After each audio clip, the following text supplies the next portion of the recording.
at full length. All right. You have your tripod here. If you're working by yourself in an area where it might be windy or you're not sure that somebody might bump into your tripod, get your plastic bag, Food Line, whatever. Get you about a 2-pound bag of sugar, small bags of sugar. Take and put the sugar in the bag. Hold on 1 minute. Okay.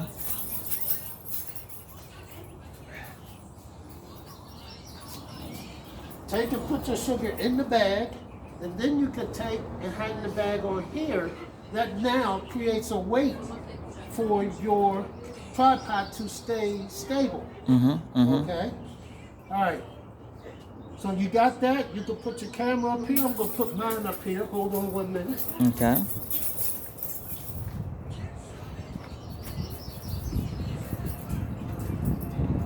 You could take your camera and put it up here. Now, I don't know what type of camera that you have, but make sure your control buttons on the side are not clamped in to this, okay? So usually what I do is I put my control buttons up at the top, okay? Can you see it?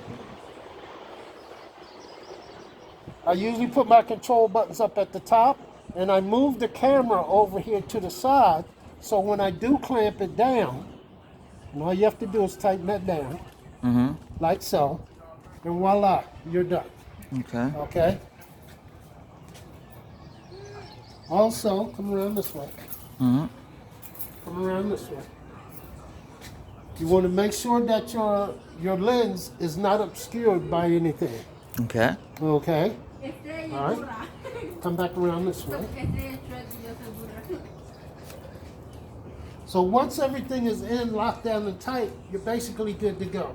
All right. Now, like I said, I always like to fully extend everything on my tripod. Loosen your lock clamp up. Okay. Extend this all the way up. Now you have the full length of the tripod to work with. If you have to go shorter, you can. Okay? Basically, I would start here, unlock, bring it down, see where I'm at. If I need to go shorter, I can bring it all the way down. Okay, lock it. Even if I need to go shorter, what I can do is unlock my legs. Be very careful, make sure you're not recording. And then you can just move this down and take the tripod down even shorter. See what it's doing now? Okay. The one thing you want to do, and if you remember your geography, the strongest, what is it? The strongest structure is a triangle. Triangle. Bam, right there. There's your triangle. Okay. So this gives you more. This gives you a stronger structure. It also gives you more stability. Okay. So like I said, you want to find out what's the best way. Like if I shoot that trash can right there, I want to be down as level as I can with the trash can. I don't want to shoot at an angle like this. All right. So most of the time when you shoot, you want to be on the same level as the subject. Okay. You follow me? Got you. Okay. So once I get everything straight, I make sure my legs are locked in. I make sure I'm locked in here, locked in here. Now I'm going to come up to here. All right. Depending on the situation, let me turn on my camera.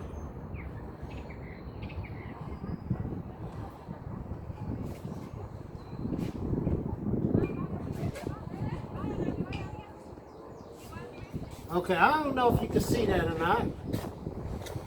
There's the trash can right there. All right. There you go. So the trash can's right here. Here's the trash can back here. So like I said, I want to be on as straight an angle as I can with my subject. All right, so basically this handle here serves two purposes. Number one, if you tighten it up, what it's going to do is it's going to keep this from tilting this way. Okay? Now, it will still rotate this way But that's what this knob is for. Mm-hmm. If you lock down this knob, okay, now you can't turn it, or you shouldn't be able to turn it left or right as easily. Mm-hmm. Okay? So these two work in conjunction with each other. This one, if I loosen it up, see how smooth it moves, left and right? This one, bless you, this handle here, if I loosen it up, tilts this way. Okay. You follow me? Follow you. Okay. So that's going to depend on how you want to use this. Mm-hmm. If you're not going to be rotating, lock this one. If you're going to be tilting, unlock this one. You can tilt back and forth. Okay. Okay? This part right here. Okay? If we unlock this, what this does, this lifts this plate up. Oh. Okay? So let's say, for instance, we wanted to get a view of something going up. You see here? Mm-hmm. See how I'm able to tilt this up? Mm-hmm. I can lock it here. And now I'm taking a video of the tree or a picture of the tree. I don't have to mess with everything else trying to get that angle. Okay. Okay?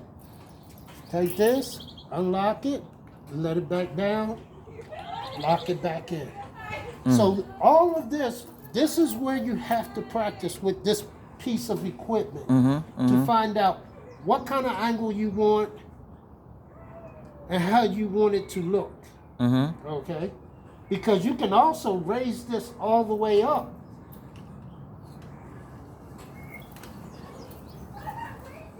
You can raise this all the way up, lift this all the way up, and then if I turn my camera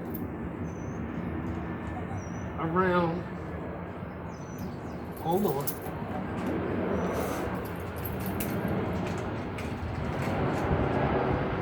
This way,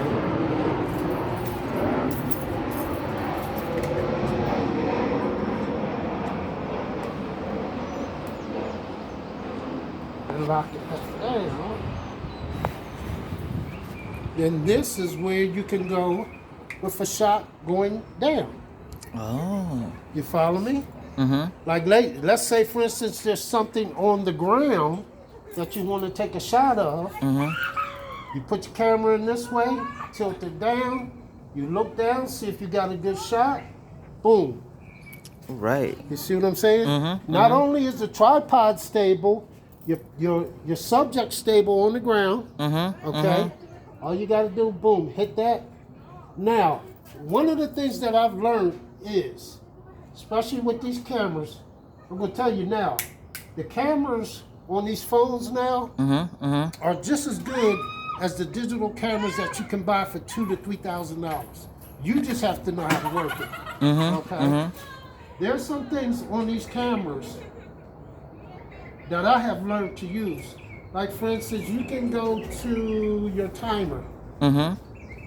Okay, and I can time this. Let me go here.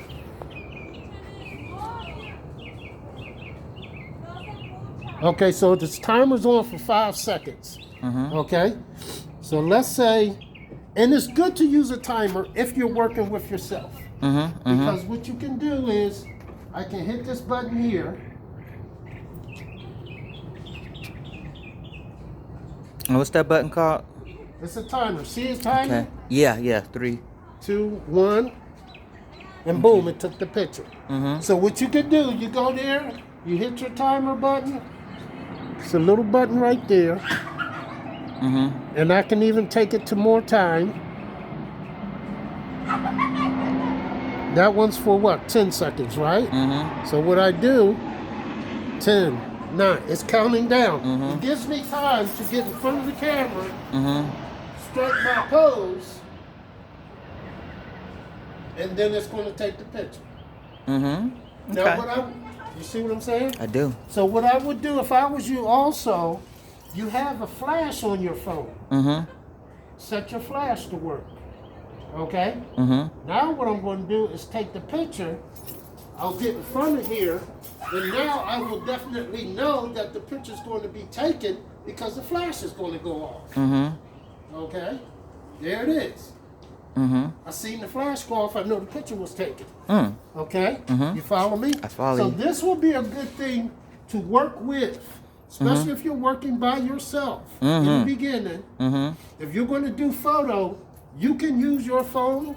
You can use your timer. You can use your flash. You've got everything you need here to get out there on your own in the beginning. Now, as far as video is concerned, the one thing about video is, now you set your phone on video, okay? The one thing with video is, and I haven't worked with this that much by myself, is once you press that red button, it's starting to record. So which means you're going to have to now get in the video, okay? Do your exercise, say what you're going to say, get everything out that you need, but then later on what you're going to have to do is go back and edit it to make it look good. Because you want a professional start, then you want a professional ending. All right? It takes practice, my brother. It takes practice, but you can do it. Okay. Okay? And basically that's it. Any questions? What kind of tripod is that again? This right here is Amazon Basic. Okay. I bought 2 of these for our church already. Number one, because of the price. The price was very reasonable. It's a great tripod. I've worked with it for now 3 years. Haven't had any problems with it. Okay. You can spend more money. Let me show you something.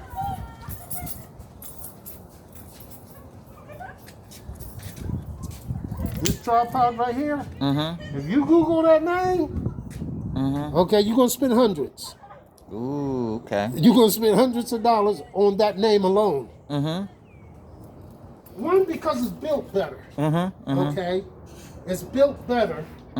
But unless you have the money, go Do that simple. one. Yeah. Yeah, go simple. Keep it simple, sweetheart. Keep it simple, sweetheart. Keep it simple, stupid, like the military used to You tell know? us. Okay?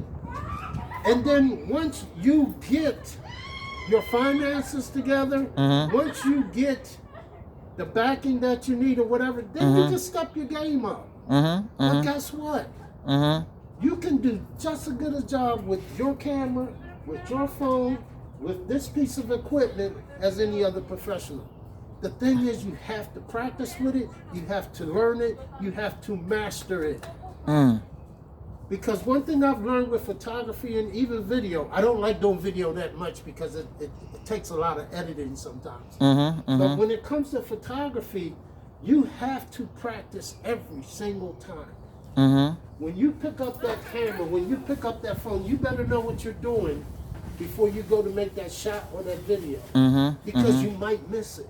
It takes a split second for somebody to change their mind or their attitude, and you're up here messing around with your phone or your video. Okay? So when you go into a situation, make sure you know what you want to do. And then make sure you know what you're doing. Okay?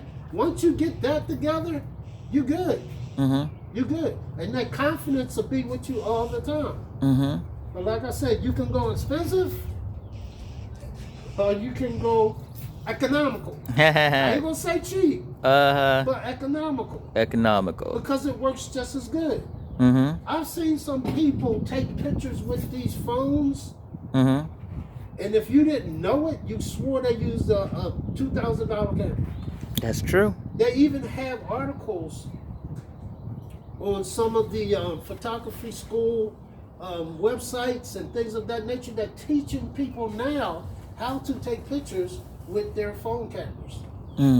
It's practice, practice, practice. The more you practice, the better you get. The more you practice, the better we get. Okay? That's even with your bodybuilding. Yeah. You gotta practice. You practice. If you don't, you lose it. That's so true. Okay, so it works with everything. Alright? So what I'm saying is, number one, make sure you have enough lighting. Okay? whether it's outdoors or indoors. Mm-hmm. If you're indoors and you don't have enough lighting, you're going to have to supply artificial light. Mm-hmm. Okay? Once you get that lighting situation, everything's look good, your subject looks good under the light, then know how you're going to shoot them, what you're shooting them with. Mm-hmm. Mm-hmm. Okay? Make sure your equipment's set up and it's ready to go. Okay. Before you go into a photo shoot, and this is something I've learned. I got a photo shoot this Saturday. Mm-hmm. It's a 50th birthday. Mm-hmm. 2 to 3 days out, Mm-hmm. I also make sure my batteries are charged, my equipment is clean, and it's ready to go. Mm-hmm. Day before, my stuff's packed and ready to go. Mm-hmm. All right? So make sure you're always prepared, because you don't want to wait till the last day trying to get stuff together. Mm-hmm. No, all you got to do is grab your bag and go. Mm-hmm. Okay? Once you get there, look around, everything's good to go. Always try to get to my events a half hour to an hour early, Mm-hmm. because I want to see what the venue looks like. I Mm-hmm. want to see what the lighting looks like. I want to see what I'm working with. Mm-hmm. Mm-hmm. Okay? Because if I go into a building and there's no light, how the heck can I take a picture? Mm-hmm. Can't do it. Mm-hmm. It's going to be hard. I probably can work it out. Mm-hmm. But you always want to be prepared. Okay. Whatever you do. Okay? Okay. I got it. Thank you. Yep.